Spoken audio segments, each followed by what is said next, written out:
Asa fit ce qui est bien et droit aux yeux de l'Éternel son Dieu. Il fit disparaître les autels de l'étranger et les hauts lieux. Il brisa les statues et abattit les idoles.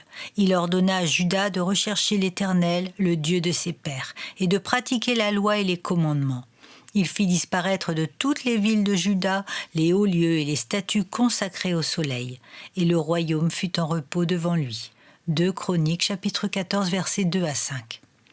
L'un des signes qui démontrent que nous sommes justifiés et régénérés, c'est le ménage que nous avons réalisé dans notre vie, dans nos maisons, dans notre cœur. Les idoles, les vestiges religieux, les objets de croyance et de superstition sont voués à la destruction. Avez-vous fait le ménage de toutes ces pièces diaboliques qui s'imposent dans vos vies bien souvent de façon très discrète, mais tellement plus présente que ce que l'on pense ?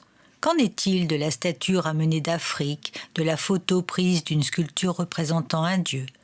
Le diable aime placer ses pions dans notre espace de vie, afin de veiller à ce que nous restions liés à lui. Du masque africain à la statue ou photo de la Vierge aux autels avec des bougies, rien ne doit subsister, car toutes ces choses sont en abomination à notre Seigneur. Ne pensons pas que l'on puisse conserver quoi que ce soit. Bien au contraire, il nous faut au plus vite nous débarrasser de ces mauvaises influences. Et comme le roi Asa, il nous faut briser et abattre les idoles. Combien de fois ai-je constaté dans des foyers chrétiens l'existence de ces pièces diaboliques, sans que nos frères et sœurs n'en soient conscients ?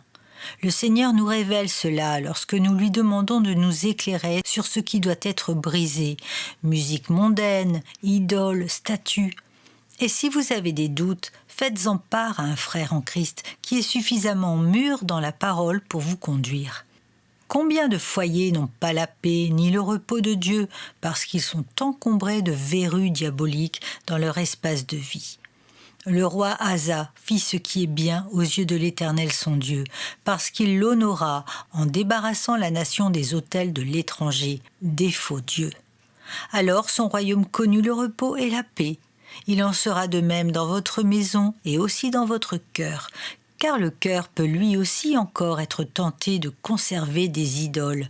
Mais le Seigneur nous le rappelle, rien n'échappe à sa connaissance.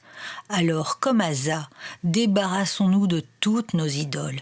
Et comme l'apôtre Paul le conseille à Timothée, fuis les passions de ta jeunesse.